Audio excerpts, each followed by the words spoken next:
പിന്നോട്ടില്ലെന്ന് KC എന്ന വാർത്ത കൂടി ഇപ്പോൾ വരുന്നുണ്ട്. MLA-മാരുടെ പിന്തുണ പരിഗണിക്കുകയാണ് കീഴ്വഴക്കം. അത് നിലവിൽ തെറ്റിക്കേണ്ട സാഹചര്യമില്ല എന്ന് KC വേണുഗോപാൽ പറയുന്നു. എന്തായാലും ഹൈക്കമാൻഡിന്റെ ആഗ്രഹം KC വേണുഗോപാൽ കേരളത്തിന്റെ മുഖ്യമന്ത്രി ആവുകയാണെന്ന് തോന്നുന്നുണ്ട്. അപ്പോൾ KC അത് അറിഞ്ഞുകൊണ്ട് തന്നെ അവകാശവാദം കൂടുതൽ കടുപ്പിക്കുന്നു KC വേണുഗോപാൽ. MLA-മാരുടെ പിന്തുണ പരിഗണിക്കുകയാണ് കീഴ്വഴക്കം. കൂടുതൽ MLA-മാരുടെ പിന്തുണ തനിക്കാണുള്ളത്. 47, 43, 47 MLA-മാരുടെ പിന്തുണ തനിക്കുണ്ട്. അതുകൊണ്ട് അത് മുഖവിലക്കെടുത്ത് തന്നെ മുഖ്യമന്ത്രിയാക്കണമെന്ന് KC വേണുഗോപാൽ ആ യോഗത്തിൽ ആവശ്യപ്പെടുകയാണ്. അതേസമയം തന്നെ VD സതീശനും രമേശ് ചെന്നിത്തലയും അവരവരുടെ ക്ലെയിമുകൾ അതിശക്തമായ ഭാഷ ഉറച്ചു നിൽക്കുകയാണ്. KC വേണുഗോപാലെ മുഖ്യമന്ത്രി ആയിക്കോളൂ, പക്ഷേ ഞാൻ ക്യാബിനറ്റിലേക്കില്ല. CM അല്ലാതെ യാതൊരു വിധത്തിലുള്ള ഏതെങ്കിലും തരത്തിലുള്ള അഡ്ജസ്റ്റ്മെന്റിലും ഏതെങ്കിലും തരത്തിലുള്ള മറ്റു ഫോർമുകൾക്കും തയ്യാറല്ല എന്ന് VD സതീശൻ അസന്നിഗ്ധമായി പ്രഖ്യാപിക്കുന്നു. RC രമേശ് ചെന്നിത്തലയും ഏതാണ്ട് സമാനമായ നിലപാട് തന്നെ സ്വീകരിക്കുന്നു. മന്ത്രിയാകാനില്ല ആ മന്ത്രിസഭയിൽ എന്ന് VD സതീശൻ പ്രഖ്യാപിക്കുന്നു. ഹാഷ്മി, നമുക്ക് തിരുവനന്തപുരത്തേക്ക് ശ്രീജിത്തിലേക്ക് പോകാം. ഈ നിലപാടാണ് ശ്രീജിത്ത് 3 നേതാക്കളും സ്വീകരിച്ചിരിക്കുന്നത്. ഇപ്പോൾ ഹാഷ്മി പറഞ്ഞതുപോലെ ഡൽഹിയിൽ നിന്ന് നമുക്ക് ലഭിക്കുന്ന വിവരങ്ങൾ അങ്ങനെയാണ്. KC വേണുഗോപാൽ ഇനി പിന്നോട്ടില്ല എന്ന നിലപാട് കോൺഗ്രസ് ഹൈക്കമാൻഡിനെ അറിയിക്കുകയാണ്. മുഖ്യമന്ത്രി സ്ഥാനം ലഭിച്ചേ മതിയാകൂ എന്ന നിലപാടിൽ KC വേണുഗോപാൽ ഉറച്ചു നിൽക്കുമ്പോൾ, മുഖ്യമന്ത്രി സ്ഥാനം ലഭിച്ചില്ലെങ്കിൽ താൻ മന്ത്രിസഭയിലേക്കില്ല എന്ന നിലപാട് VD സതീശൻ സ്വീകരിക്കുന്നു. സമാനമായ നിലപാട് തന്നെയാണ് രമേശ് ചെന്നിത്തലയും സ്വീകരിക്കുക എന്നാണ് അറിയാൻ കഴിയുന്നത്. അങ്ങനെ നേതാക്കൾ അവരവരുടെ നിലപാടിൽ ഉറച്ചു നിൽക്കുന്നു. ഹൈക്കമാൻഡ് വീണ്ടും തലപുകയ്ക്കുന്നു. ഇപ്പോൾ എന്താണ് ഇതുമായി ബന്ധപ്പെട്ടുകൊണ്ട് ശ്രീജിത്തിന് വിശകലനം ചെയ്യാനുള്ളത്? ദിലീപ്, എത്ര വലിയ സമ്മർദ്ദം വന്നാലും നിയമസഭാ കക്ഷിയിലെ ഭൂരിപക്ഷം അട്ടിമറിച്ച് ഒരു തീരുമാനത്തിലേക്ക് പോകുന്നതോട് താൻ യോജിക്കുന്നില്ല, താൻ പിന്മാറുന്നില്ല എന്ന കാര്യമാണ് KC വേണുഗോപാൽ ഹൈക്കമാൻഡിന് മുന്നിൽ ബോധ്യപ്പെടുത്തുന്നത് എന്നാണ് നമുക്ക് ഈ ഘട്ടത്തിൽ പറയാൻ കഴിയുന്ന കാര്യം. അതായത് നയിച്ചു വന്നയാൾ VD സതീശനാണെങ്കിലും അല്ലെങ്കിൽ ഭരണപരിചയത്തിൻ്റെ അവകാശവാദം രമേശ് ചെന്നിത്തല ഉന്നയിക്കുന്നുണ്ടെങ്കിലും നിയമസഭാ കക്ഷി നേതാവിനെ തിരഞ്ഞെടുക്കുമ്പോൾ അടിസ്ഥാന ഘടകമായി പരിഗണിക്കുന്നത് നിയമസഭാ കക്ഷിയിലെ ഭൂരിപക്ഷ MLA-മാരുടെ പിന്തുണ ആർക്കാണ് എന്നതാണ്. മുൻകാലങ്ങളിൽ അത്തരം പരിഗണനകളാണ് ഉണ്ടായിട്ടുള്ളത്. അത് പാർട്ടിയിലെ കീഴ്വഴക്കമാണ്.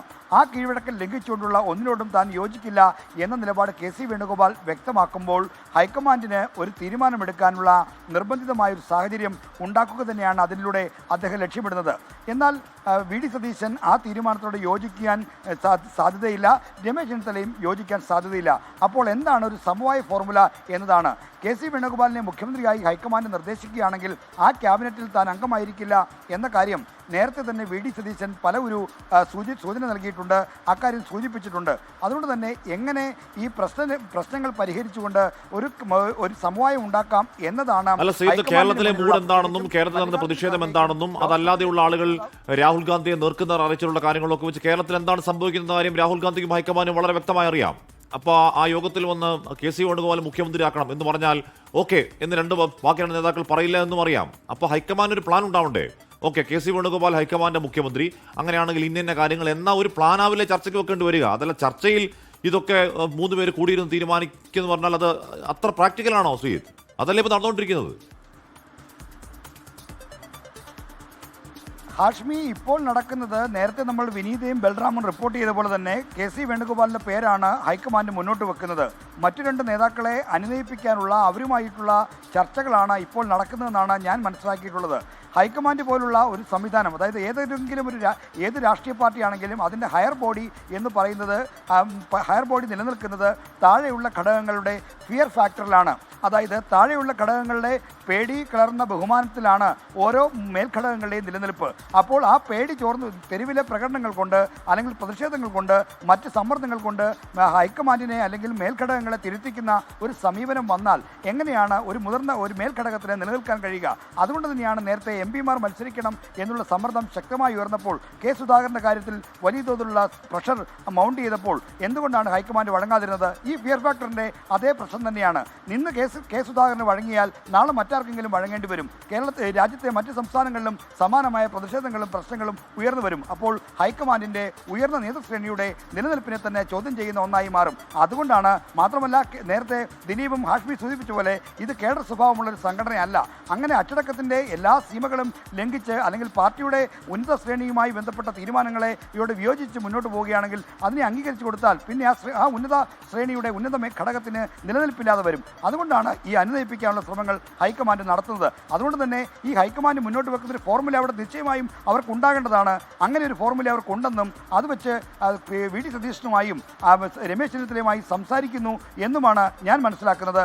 എന്നാൽ അതിനോടൊക്കെ വി.ഡി. സതീശനും രമേശ് ചെന്നിത്തലയും യോജിക്കുമോ എന്നത് മറ്റൊരു കാര്യം. കാരണം 5 കൊല്ലമായി മുന്നണിയെ മുന്നോട്ട് നയിക്കുകയും മറ്റും ചെയ്തുകൊണ്ടിരിക്കുന്ന മുന്നണിയെ വിജയത്തിലെത്തിക്കുകയും ചെയ്യുന്നതിൻ്റെ ക്രെഡിറ്റ് സതീശൻ നിശ്ചയമായും അവകാശപ്പെടുന്നുണ്ട്. അപ്പോൾ മുഖ്യമന്ത്രി സ്ഥാനത്തിൽ കുറഞ്ഞെന്നും അദ്ദേഹം പ്രതീക്ഷിക്കുന്നില്ല എന്നത് തന്നെയാണ് വസ്തുത. ശ്രീജിത്ത് പറയുന്നത് അതിൻ്റെ ഏറ്റവും പ്രധാനപ്പെട്ട ഒരു പ്രശ്നമാണ് സംഘടനാ ചട്ടക്കൂട്, അതിൻ്റെ ഹെയറാർക്കി. ഒരു ഹെയറാർക്കി മറികടന്ന് തീരുമാനമെടുക്കേണ്ടി വന്നാൽ അതിനുണ്ടാകുന്ന വിലനഷ്ടം, അതൊക്കെ ഒരു കാര്യം. അതേസമയം തന്നെ ജനത്തിന്റെ താല്പര്യം, പബ്ലിക് സെന്റിമെന്റ്സ്, അങ്ങനെയുള്ള വോട്ട് ചെയ്ത നേതാക്കളും ഈ പറഞ്ഞ സാധാരണക്കാരായ ആളുകൾ, അവരുടെ താല്പര്യം, അങ്ങനെയുള്ള മറ്റു താല്പര്യം, ഒരു താല്പര്യ സംഘർഷം നടക്കുന്നോ എന്ന് സംശയം ഇവിടെ ഉണ്ടാകുന്നുണ്ട്. ഹാഷ്മി, ഇന്ന് രാവിലെ കെ മുരളീധരൻ പറഞ്ഞതുപോലെ ഇപ്പോൾ കോൺഗ്രസിന്റെ മാത്രം കാര്യമാണെങ്കിൽ കോൺഗ്രസിന് അങ്ങ് തീരുമാനിച്ചാൽ മതി. കോൺഗ്രസ് ഹൈക്കമാൻഡിന് അക്കാര്യത്തിൽ ഒരു തീരുമാനമെടുക്കാം. പക്ഷേ ഇതൊരു കൂട്ടുകക്ഷി സർക്കാരാണ്. അപ്പോൾ കൂട്ടുകക്ഷി സർക്കാരിനെ നയിക്കുന്ന കാര്യത്തിലൊക്കെ ഘടകകക്ഷികളുടെ അഭിപ്രായത്തിനും നമ്മൾ വില നൽകണം എന്നാണ് കെ മുരളീധരൻ രാവിലെ മാധ്യമപ്രവർത്തകരോട് സംസാരിച്ചപ്പോൾ പറഞ്ഞത്. അത് ആ നിലയിൽ അക്കാര്യമൊക്കെ കണക്കിലെടുക്കുമ്പോൾ, പ്രത്യേകിച്ച് മുസ്ലിം ലീഗും കേരള കോൺഗ്രസ് ജോസഫ് വിഭാഗവും ഒക്കെ വി.ഡി. സതീശന് വേണ്ടി നിലയുറപ്പിച്ചതാണ്. അതേസമയം ഹൈക്കമാൻഡിനെ സംബന്ധിച്ച് സംസ്ഥാനത്ത് ഇനി ഒരു കൂടുതൽ കരുത്തുറ്റ നേതൃത്വം വരണം എന്ന അഭിപ്രായമായിരിക്കാം. അതായത് വി.ഡി. സതീശന് കരുത്തില്ല എന്നല്ല, വി.ഡി. സതീശന്റെ കരുത്തിലാണ് പ്രതിപക്ഷം ഇപ്പോൾ ഭരണപക്ഷമായി മാറിയത് എന്നുള്ളതറിയാം. എന്നാൽ ഹൈക്കമാൻഡിനെ സംബന്ധിച്ച് സംഘടനാ തലത്തിൽ ഇപ്പോൾ ഉയർന്ന ശ്രേണിയിൽ പ്രവർത്തിക്കുന്നത് കെ.സി. വേണുഗോപാലാണ്, സംഘടനാ ജനറൽ സെക്രട്ടറിയാണ്. അതുകൊണ്ട് കെ.സി. വേണുഗോപാൽ വരട്ടെ, ഒരു ഉയർന്ന ഘടകത്തിലുള്ള ഒരാൾ തന്നെ കേരള മുഖ്യമന്ത്രി ആകട്ടെ എന്ന നിലപാട് ഒരുപക്ഷെ കോൺഗ്രസ് നേതൃത്വം സ്വീകരിക്കുന്നതാകാം. ഹൈക്കമാൻഡ് ആ പേരിപ്പോൾ മുന്നോട്ട് വെച്ചിരിക്കുന്നതേ ഉള്ളൂ. അതിന്മേലാണ് ഇപ്പോൾ ചർച്ചകളും എതിർപ്പുകളും ഒക്കെ നടക്കുന്നത്.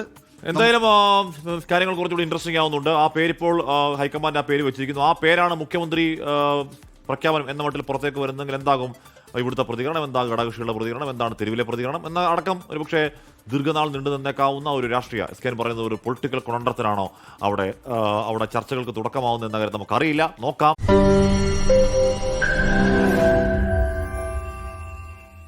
ലോകത്തെവിടെയായാലും ഏത് സമയത്തും 24 വാർത്തകളും ഓഗ്മെന്റഡ് റിയാലിറ്റി പാക്കേജുകളും എക്സ്പ്ലെയിനറുകളും വിശദമായി കാണാൻ ഞങ്ങളുടെ യൂട്യൂബ് ചാനൽ നിങ്ങൾക്ക് സബ്സ്ക്രൈബ് ചെയ്യാം.